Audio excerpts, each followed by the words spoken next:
मेरा नौकर काफ़ी शर्म इज्जतदार लग रहा था। इस वजह से मैं अपने नौकर से बेफिक्र हो गई थी। वह वाकई में एक बहुत ही अच्छा शख्स था, लेकिन मैं कुछ दिन और उसका इम्तिहान लेना चाहती थी। इसलिए हर दिन नए नए कपड़े पहना करती थी। कभी ड्राइंग रूम में उसे अपने पास बैठा लेती, तो कभी गार्डन में। एक दिन रात के वक्त मैं उसके रूम के पास पहुंच गई और उसे आवाज़ देकर बाहर बुलाया, तो वह तुरंत बाहर निकलकर आ गया। उस रात मैंने गुलाबी रंग की नाइटी पहन रखी थी। मुझे यकीन था कि आज मेरा नौकर मुझे एक नज़र भर ज़रूर देखेगा, लेकिन वह तो आज भी सिर झुकाकर खड़ा था।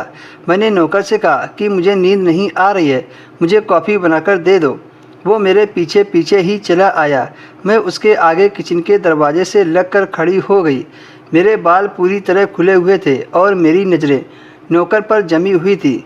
उसने कॉफ़ी बनाकर मुझे दे दी और वापस कमरे में चला गया। उसके इस अंदाज से मैं पूरी तरह चौंक गई थी कि मेरी चढ़ती जवानी को वो एक बार नज़र उठाकर सही से भी नहीं देख रहा था।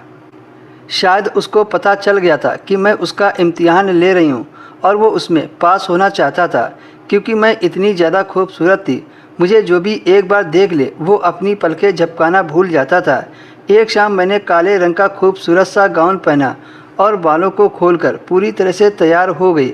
मुझे इस बात का यकीन था कि मेरा नौकर मुझ पर नज़र नहीं डालेगा। काले गाउन में मेरी खूबसूरती और बढ़ गई थी। मैं बिस्तर पर लेटी थी और मैंने जानबूझकर अपनी नौकर को बुलाया। फिर वह सिर को झुकाकर कमरे में आ गया। मैंने कहा, मेरे सिर में बहुत दर्द है, थोड़ा मेरा सिर दबा दो। वो मेरे करीब आकर बैठ गया और अपने हाथों से मेरा सिर दबाने लगा। मैं दिल ही दिल सोच रही थी कि आज इम्तिहान ख़त्म हो गया है। मेरा नौकर बहुत ही अच्छा शख्स है और अब मुझे आजमाने की कोई ज़रूरत नहीं है। लेकिन अचानक मेरे नौकर ने कुछ ऐसा किया कि मेरे होश उड़ गए।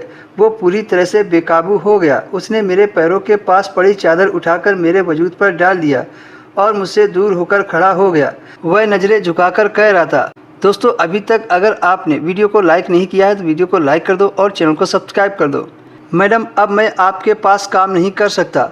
मैं एक शरीफ और इज्जतदार लड़का हूँ और अपने आप पर काबू रखता हूँ, लेकिन आपकी यह हरकत और यह कपड़े मुझे मेरे ईमान से भटका रहे हैं। मैं एक मर्द हूँ और कुदरती तौर पर मुखालिफ की तरह कदम रखता हूँ, लेकिन आज तक मैंने अपने किरदार को पूरी तरह बचा रखा है।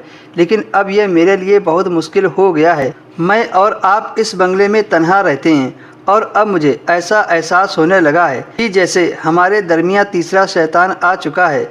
लेकिन अभी तक तो मैंने अपने पर काबू रखा है, लेकिन अगर किसी दिन मैं अपने पर काबू ना कर पाया तो कहीं गजब ना हो जाए जिससे मैं आपसे नज़रें ना मिला सकूं।